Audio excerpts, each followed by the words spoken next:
Hello, my amazing multi-age and second grade artists. This week, we're finishing up our stained glass inspired snowflakes. So, last week, I showed some friends, either in the live lessons or on the recorded video, how to color your coffee filter that is in your art folder. Now, some friends maybe didn't have art last week. That's a step that you might want to do first or after this, okay? Today, I'm going to show everybody, though, how to fold, draw, and cut out one style of snowflake, okay? Because there are many different types of snowflakes. But again, all snowflakes show radial symmetry, which is what we are learning about in our art project. With that being said, my artists, let's go take a look at what we need to finish our project today.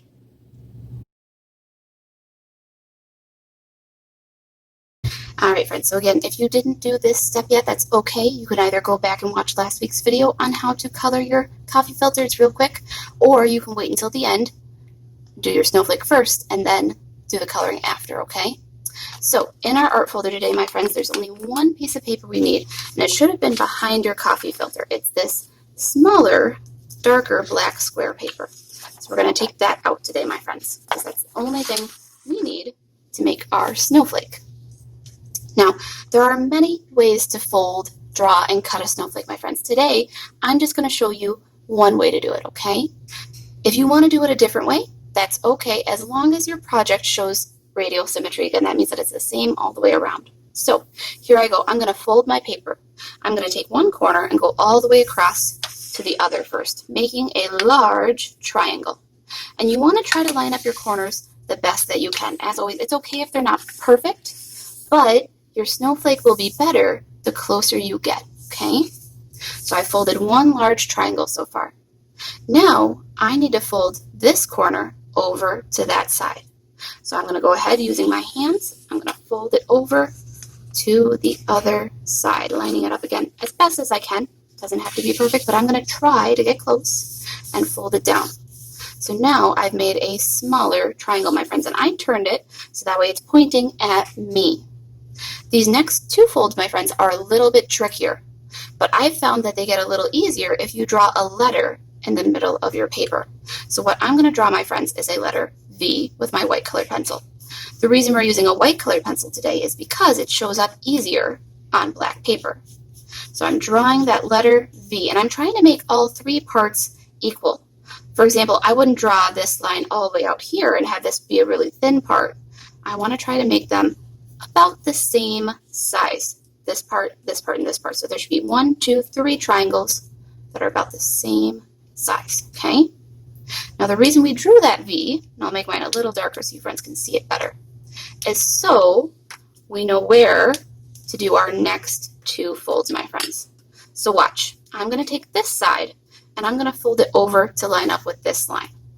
This is a really tough fold, my friends. So you're going to need to work hard using your fingers to make a nice sharp point at the bottom and line it up with that first line of the V. And I'm going to push hard. Again, this is a tough step, okay?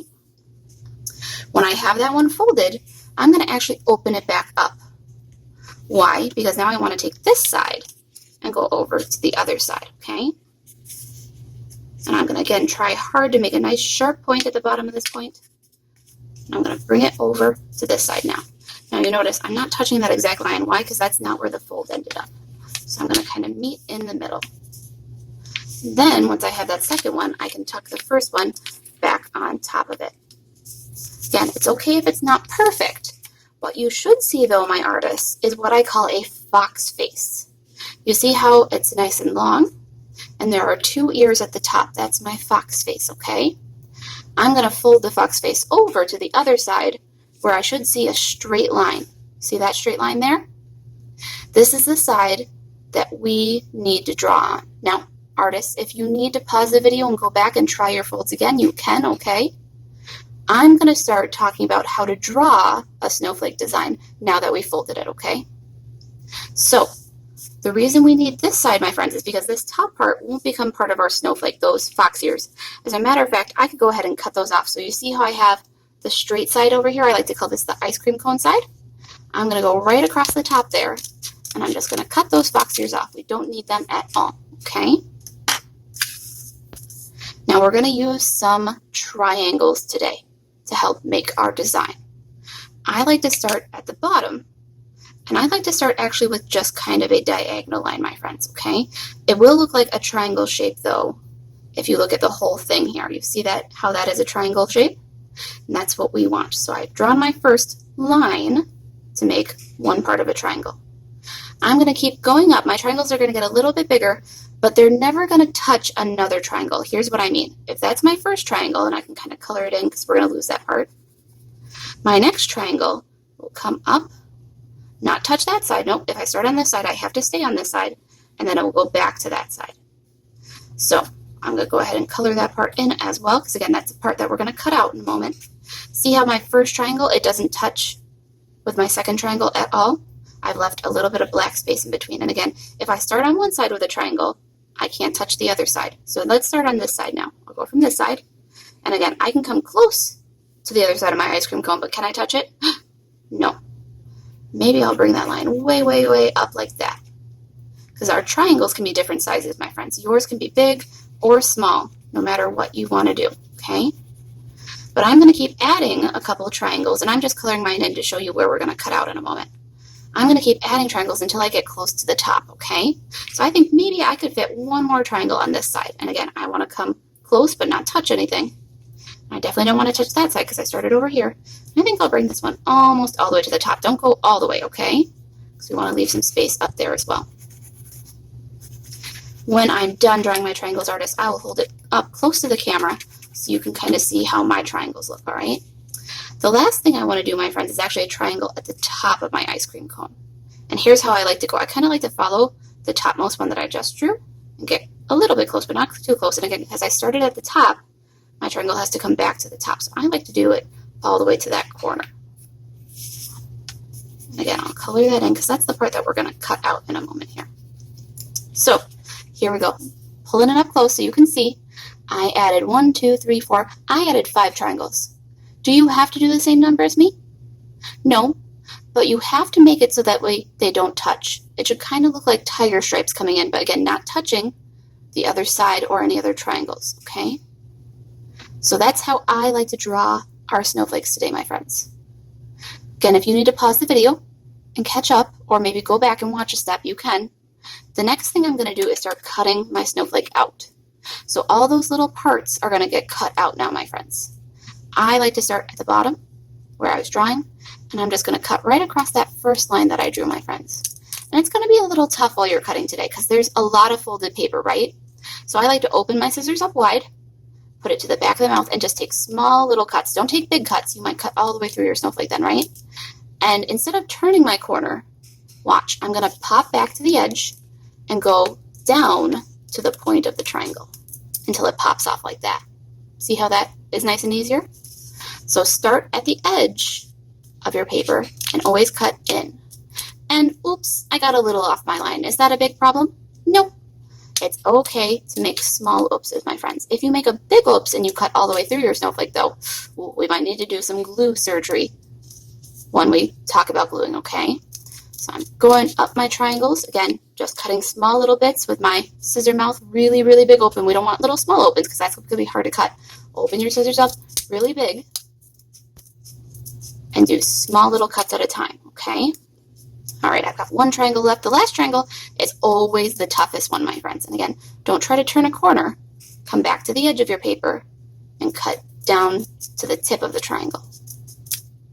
All right, so here's mine. And again, yours might look different. That's okay. I'm going to hold it there for a moment. So if you need to pause and cut yours out, you can. When you are ready, though, artists, if you have your triangles cut off, you're going to start unfolding it. So far we've left it folded, and we don't know what's happened to the whole thing yet. We know what's happened to one part of it. But as I start to open it up, I'm noticing that there's windows in parts of my snowflake that are open. So I'm folding it back open. We want to push on those folds so it goes flatter. And I'm going to go all the way until it's completely opened up. Oh, look at that. It's so beautiful. And with just using simple shapes like triangles, we can create a beautiful snowflake, my friends. Again, it's okay if yours is different. Why? Because every snowflake is different and unique, just like how every artist is different and unique. So here's my snowflake, my friends. Our last step today, artists, is going to be gluing it onto our coffee filter. Now, your snowflake is actually going to be a little bit bigger. You see how the black edges kind of come all the way around, and that's okay. So what I like to do, I like to flip it to the line side where you can see some of my white lines. And I love using my glue bottle because my glue bottle can easily trace all these different lines, my friends. And that's kind of what we need to do today. It's a weird thing, but we're going to glue along all these different thin lines. You can use a glue stick for this step, my friends, but it is going to be kind of tough, okay? So I'm using my small dots of glue and I'm following along. It's okay if your glue dots turn a little bit into lines as well. That's all right. So I'm going to go ahead. I'm going to glue this whole thing up, and then I'm going to show you how to add your colorful coffee filter. All right, here I go. So as you can see, I went all the way around with my glue. Again, this is a tough step to do with a glue stick, but you can do it, my artists. Just be very careful when you're pushing. Don't push so hard that you rip it, okay? So be very, very gentle. Now, normally we would pick this up and we would lay it down on top of our art, right? But today we're actually going to do it a different way, because if you put it down on top, my friends, it might get stuck to the table. This paper is so thin that I might stick to the table. So instead, we're going to take our coffee filter and place it on top. And I want to try to line it up in the middle. You should be able to see some black and some glue around it. That's okay. But I'm going to try my best to pull it one way or the other first before I start pushing down flat. Okay? And I like to start in the middle. You want to push in the middle and then work your way out, just like how we did when we colored our paper. So I'm pushing gently, just letting my fingers kind of bump around to touch where the glue is. And then the last thing, I'll just put my hands flat. 1, 2, 3, 4, 5, 6, 7, 8, 9, 10. Now your hands are going to get kind of messy, friends, and that's okay. We can wash our hands when we're done. But here's what you can't do, artists. You can't flip this over and set it somewhere because, like I said, it's going to get glued to that thing. You have to let this dry upside down. Now, can you sneak a peek of your artwork and take a look at it? Of course, but don't let it touch the table when you flip it over and look, okay? What I like to do is I like to grab that plate or that newspaper that we used, and I like to flip it over and then set my snowflake upside down on top of it. That way it will dry a little bit flatter, okay? Now it's all right if there's a little glue outside the edges, that's okay. You're going to let this dry first before you send me a picture, artist. I know that's going to be tough for some friends because you're going to want to send me a photo right away, but you do have to let it dry because that can affect how it looks in the photo, okay? So that is your homework in SeeSaw as well. When you're done, you'll let this dry, and maybe you might even need to wait until later tonight or tomorrow. But when it is dry, like my example is here, you see the back of it is completely dry, then I'll flip it over and I'll take a photo in SeeSaw and send that photo to Miss Greathead to turn it in, okay? What you can do when you're all completely done with that, my friends, is also hang this in a window. Let some sunshine go through it, because that's the reason it's called stained glass. It's a kind of fake stained glass, but when you hold it up to the light, and I know it's kind of hard with my camera angle, all the sunlight will go right through it, and it'll be really beautiful, my friends, okay? So, artists, please wait for it to dry. Turn it in on SeeSaw when it is. I hope that this project was actually kind of fun, my friends, whether that was part of coloring that you enjoyed or creating your own snowflake. So, I will say goodbye for today, and as always, have fun creating, my friends.